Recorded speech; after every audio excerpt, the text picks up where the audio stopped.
Olá, sejam bem-vindos. Nós estamos na Lavorato em Voz Alta. Um podcast humanizado feito para você. E hoje, o primeiro dia vai ser com a profissional que deu início a tudo isso. A doutora Simone. Seja muito bem-vinda, doutora.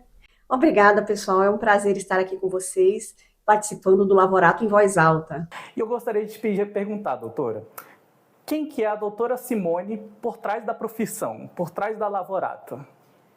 Bom, eu posso dizer que sou uma pessoa otimista, né? Acredito na ciência e acredito no poder transformador das intervenções terapêuticas. Também posso dizer que sou uma mãe, né? Tenho 3 seres humaninhos ali maravilhosos, tenho 3 filhos pets também e tenho 3 netinhos pets também.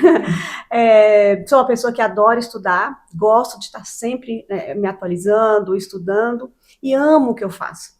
Tudo que eu faço aqui na Lavorato é com muito amor, com muito carinho, com muita dedicação, e eu me sinto privilegiada por ser uma pessoa que posso dizer com todas as palavras que eu amo o meu trabalho. Ai, que bom. E o que você gosta de fazer? Fiquei sabendo que você gosta de Elvis. Gosto. Eu sou fã do Elvis, né? Sou fã do Elvis, gosto muito de sair, de conversar, né? Essa interação pessoal para mim recarrega, né, a minha bateria. Eu não tenho baixa bateria social, muito pelo contrário, a minha não acaba nunca, né? Gosto muito disso. E também prezo muito pela questão do sono, né? Qualidade de vida para mim é dormir bem. Então, uma noite mal dormida para mim me traz muitos prejuízos, né? Então, eu prezo por ter uma boa noite de sono. E, doutora, o que te inspirou criar a Lavorato? O que é a Lavorato para você? Conta mais pra gente como começou, como foi tudo. A Lavorato é uma clínica muito interessante, né? E como é que foi esse sonho? Então, né, eu posso dizer que a Lavorato é meu propósito de vida, né? Esse propósito de estar próximo das pessoas, próximo das famílias, de estar ajudando com a questão do que eu pude adquirir de conhecimento, já era um desejo de muito tempo, né? E aí, no momento, em 2019, quando surgiu a Lavorato, eu era professora universitária, eu dava aula em 2 faculdades e também era servidora pública. E aí sempre tinha os alunos que pediam, né, professora, atende fulano, atende não sei quem, avalia não sei quem. E aí eu sempre atendia na medida do possível e falei, olha, eu vou abrir um espaço onde eu possa receber essas pessoas e atender nos meus horários vagos. E foi assim que surgiu a Lavorato. Só que logo quando eu montei a Lavorato, né, primeiro que foi assim, a toque de caixa, em 6 dias eu aluguei e inaugurei a clínica. Então, assim, eu fui lá, fiz o meu papel como se fosse uma arquiteta, coloquei fita durex no chão, falei, aqui você põe uma parede, aqui você faz isso, aqui eu quero uma porta e tal. Foi tudo muito rápido, né, um processo muito rápido, e eu participei intensivamente disso, inclusive carregando entulho dentro do meu carro para poder tirar ali da obra. E aí inaugurei a Lavorato. Logo na sequência veio a pandemia, que foi um processo muito doloroso para todos nós, né? E a gente ficou ali meio que esperando que esse processo passasse. O meu propósito, desde o começo, né, de abrir a Lavorato, era esse, atender as pessoas que me procuravam, mas eu não tinha expectativa de me dedicar exclusivamente a Lavorato. Só que assim que passou a pandemia, eu comecei a trabalhar com o projeto multidisciplinar. Então, né, na época eu trabalhava, tinha uma estagiária e contratamos uma pedagoga, uma fono, uma TO e uma psicóloga ABA. E foi ali que a gente começou o projeto da Lavorato em fevereiro de 2022, onde a pandemia já tinha dado uma acalmada. E quando foi dezembro de 2022, nesse mesmo ano, né, nós já fechamos com 150 crianças participando ali dessas terapias multi, né? E aí foi um processo que cresceu muito rápido, né? Além do que eu estava preparada para aquilo, tive muitas dificuldades nesse processo todo de expansão, mas a Lavorato cresceu muito rápido e hoje nós estamos agora com 2 unidades aqui na Asa Norte e uma em Samambaia. Muito bem, doutora. Sucesso, né, do Lavorato. Doutora, hoje em dia, você sabe quantos funcionários que você tem ou quantas crianças estão sendo atendidas pela Lavorato?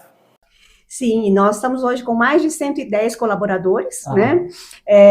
Entre terapeutas, a parte administrativa, alguns dos nossos serviços a gente terceiriza, né? Mas que trabalha diretamente com a gente aqui, são mais de 110 colaboradores, e nós fazemos mais de 6 mil atendimentos no mês hoje, né? Então, é muita coisa, né?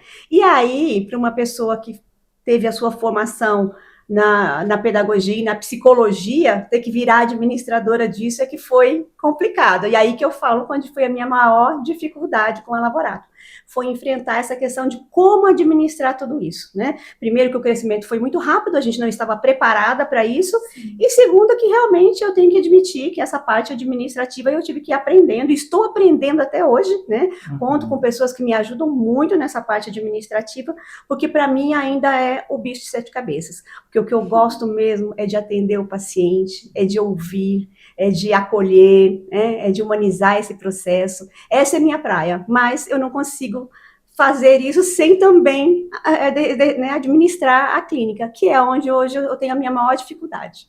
Doutora, deixa eu te perguntar, tem algum caso de sucesso que você tem algum certo carinho, que você olha e você fala assim, acabei fazendo, a Lavorato fez a diferença na vida dessa criança? Sim, nós temos, na verdade, eu lembro com muito carinho de todos os pacientes que passam por aqui, né? A gente cria um vínculo afetivo, né? E isso vai para a vida toda. Então, hoje nós temos pacientes que passaram por aqui, que estão no Canadá, que estão em Portugal, que estão na Itália, que estão no Rio Grande do Sul, que estão no Norte, e que passaram por aqui e que a gente sempre, né, lembra com muito carinho, e agora também com essa questão de tecnologia, a gente consegue às vezes estar mandando mensagem, acompanhando de como está, como é que foi o processo. Eu acho assim que todos que passam pela nossa vida aqui na Lavorato deixam marcas na nossa vida, né? Mas tem alguns casos mais marcantes assim que eu posso citar, né? Só não vamos falar nomes de pacientes, porque nós não podemos, né? Mas nós temos, sim, um caso que me impactou muito, né? Eu vou citar dois casos. Eu gosto de falar, viu, gente?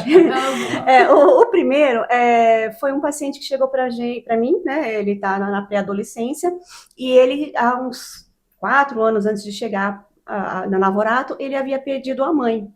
E aí é uma criança, hoje ele já está um adolescente bem maior, inclusive de tamanho, eu já olho para cima para poder conversar com ele continua com a gente, mas o que acontece? Ele havia perdido a mãe, né, há um tempo atrás, e quando foi a primeira sessão eu fui criar um vínculo com ele, e aí eu comecei a falar das coisas que ele tinha interesse. E aí, quando a gente começou a falar das coisas que ele tinha interesse, ele começou a falar da questão do espanhol. E aí eu comentei com ele, né, na minha inocência, que eu assisti um filme esses dias em espanhol. E na hora ele sacou qual era o filme. Aí ele falou, aquele Viva a Vida, né? Eu falei assim, esse mesmo. Aí ele virou para mim e falou assim, então, Simone, desse filme, as pessoas acreditam que elas podem sentir as pessoas que já morreram. E eu fico assim, às vezes, ele fez aquele sinalzinho como se estivesse abraçando, né? E ele falou assim, eu faço assim, às vezes, e fico tentando sentir a minha mãe, mas eu não sinto nada. Aquilo mexeu muito. Olha, de falar para vocês, eu fiquei arrepiada, porque é uma coisa que mexe comigo muito até hoje, né? E eu acredito que foi o primeiro paciente, assim, que me deixou sem palavras, sem ação no momento, né? Eu senti aquela dor dele de tentar sentir uma mãe que não estava mais aqui e dizer que não conseguia sentir, né? Então foi muito doído para mim, e esse me marcou para sempre, porque foi a primeira vez que eu fiquei realmente sem palavras, né? Primeira e acho que a última, porque eu sempre consigo, né, levar, mas esse dia realmente mexeu muito comigo, né? A gente que é mãe e você pensa, né, às vezes se acontece alguma coisa com a gente, você deixa o filho no mundo, né, o desamparo, então foi muito marcante. Agora tem um caso de sucesso também que eu quero comentar, que é bem bacana. É um paciente que chegou pra gente pequenininho, né, 3 aninhos, não falava nada, né, e ele estava em investigação de autismo. E aí ele chegou com a gente, ficou 3 meses fazendo as terapias, como eu disse no começo, ele não falava nada, né? Após 3 meses ele já estava totalmente diferente, né? Inclusive ele chegava na recepção e já falava assim, quer café. As primeiras coisas que ele aprendeu a falar foi quer café. E toda vez que ele chegava na recepção, ele olhava para a recepcionista e falava assim, quer café. E aí, após 3 meses, ele voltou no médico, o médico ficou impressionado com o desenvolvimento dele e falou para mim, olha, nós não vamos fechar o diagnóstico ainda, nós vamos intensificar as terapias. E aí, assim, foi feito. Ele intensificou as terapias, né? E o menino desenvolveu super bem. É uma criança, sim, agitada, ele tem uma neurodivergência, mas é o TDAH, ele é hiperativo demais, extremamente inteligente, e 1 ano depois o médico realmente fechou que não tinha o autismo, que era realmente só a questão do TDAH, E ele está com a gente até hoje ainda fazendo algumas terapias, mas o desenvolvimento dele é fantástico, é uma coisa assim que é impressionante. Quem acompanhou desde o começo, né, sabe o quanto que esse menino desenvolveu. Então, não tem preço você ver o desenvolvimento daquela criança, né? Essa semana, inclusive, ele chegou, entrou correndo na minha sala e falou: oi, tia Simone, e me abraçou e começou a dar um monte de beijos. Aí eu falei assim: nossa, isso é uma chuva de beijos. Ele deu uma gargalhada bem gostosa e falou assim: nossa, eu não sabia que tinha chuva de beijos, né? Então, é uma criança, assim, muito especial para a gente, um caso realmente de sucesso que a gente pode citar com muito carinho. Mas teriam vários outros. E é isso que me move, né? É isso que me move, ver o poder transformador na vida das pessoas. E, doutora, você tem alguma mensagem para as famílias, para os funcionários, que você queira falar? Sim, vamos lá. Bom, em relação aos nossos colaboradores, né, eu sempre falo, são pessoas que realmente transformam vidas. Então, não é um trabalho que a pessoa fala assim, eu vou lá trabalhar como terapeuta. Não, a pessoa tem que realmente sentir que ela pode fazer a diferença na vida dos outros, porque senão ela realmente não consegue tocar o trabalho, porque é difícil, né? Não é um trabalho fácil, é um trabalho bem difícil. Eu sei que tem dias que chega o final do dia, o terapeuta sai exausto, porque é cansativo, tanto física como mentalmente, né? Então, assim, que eles tenham força, né? E que eles acreditem sempre, que a gente sempre tem o que aprender. A gente oferece muita capacitação aqui para os nossos colaboradores, tanto interno quanto externo também. A gente paga certificações para eles poderem fazer, para poder desenvolver um trabalho melhor aqui, paga pós-graduação, tem as capacitações, né? Hoje mesmo nós tivemos uma capacitação, enfim, a gente está sempre investindo nisso. Então, que as pessoas entendam, que os nossos colaboradores entendam que é por meio do conhecimento que eles vão conseguir realmente transformar vidas. Então, a gente tem que buscar o conhecimento, né? Eu sempre digo, quando a pessoa acha que sabe tudo, a gente tem que se preocupar com ela, né? Porque a gente sempre tem o que aprender. Então, a gente tem que estar buscando esse conhecimento. E para as famílias, né, eu sei que é muito difícil, as pessoas que têm crianças neurodivergentes, ou crianças que não são neurodivergentes, mas que passam por questões emocionais gravíssimas, né? Muitas vezes os pais chegam aqui, a família chega aqui, e às vezes a família está precisando mais de acolhimento e de terapia do que a própria criança, né? Porque quando uma criança adoece, a família inteira adoece. Né? E que nós estamos aqui abertos justamente para isso. Eu acho que um dos diferenciais da Lavorato é isso. Nós atendemos bebezinhos recém-nascidos, né, que nasce, já tem alguma questão que o médico já encaminha para estimulação precoce, a gente já começa com ele menos de um mês, né, até a questão dos idosos. Então, a gente não acolhe todas as idades, né? Não só a criança e o adolescente, mas todas as fases da vida têm acolhimento. Então, aquela mãe que vem trazer um filho para uma terapia, ela já pode também fazer a terapia dela. Então, a gente tenta unir tudo isso para facilitar a vida dessas pessoas, né? Uma outra questão também, como eu falei, a família inteira adoece. Então, a gente também tem que ter esse entendimento que todos têm que estar bem para que a gente possa ajudar essa criança. Eu gosto muito da metáfora do avião, que fala assim, olha, se despressurizar, coloque primeiro a máscara em você para depois colocar ao lado, da pessoa que está ao lado, né? E às vezes a mãezinha e o paizinho, naquele sofrimento, ficam só tentando socorrer a criança e esquecem deles. Então, eles têm que estar bem para poder ajudar essa criança, porque é um trabalho coletivo, né? E isso também é importante eles entenderem. É um trabalho da família, junto com a escola e junto com a clínica, né? É uma tríade. Então, esses 3 espaços são essenciais para que a gente possa ajudar essa criança a ter um desenvolvimento. E nós estamos aqui para acolher, né? O nosso objetivo é ter realmente um atendimento bem humanizado, ouvir, né? Eu fico logo ali na frente da recepção, minha sala, eu vejo tudo que está acontecendo na recepção.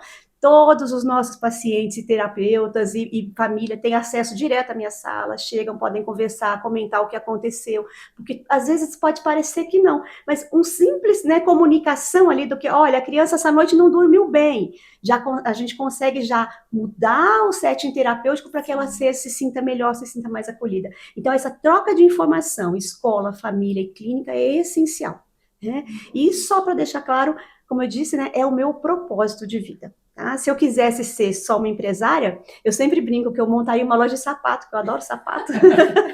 Meu esposo disse que eu iria falir, mas eu montaria uma loja de sapato. Mas não é o meu objetivo, tá? A gente sim, né, nós somos instituição de caridade, a gente também tem o lado financeiro, que são mais de 110 colaboradores que dependem dessa clínica para poder sustentar as suas famílias, mas a gente tem um propósito maior, que é justamente isso, ver a transformação na vida das pessoas. Muito bem, doutora, muito obrigada. Quero agradecer, né, a doutora. Não tinha como ser diferente, né? A pessoa que deu início a toda a questão da Lavorato ser a primeira convidada nossa. Exatamente. Eu fico muito feliz por você ser a primeira convidada do Espaço, né, do podcast. E eu queria aproveitar também para falar que eu tenho muito orgulho de fazer parte de Lavorato. E que essa clínica enche meu coração de muito amor e muito orgulho. E ainda mais ouvindo as suas palavras, eu fico até emocionada, gente, porque a doutora Simone é meu espelho, ela é meu exemplo. E aguardem, gente, vai vir mais coisas por aí, vai vir mais convidados, e é isso. E esse foi o Lavorato em Voz Alta. Até o próximo episódio.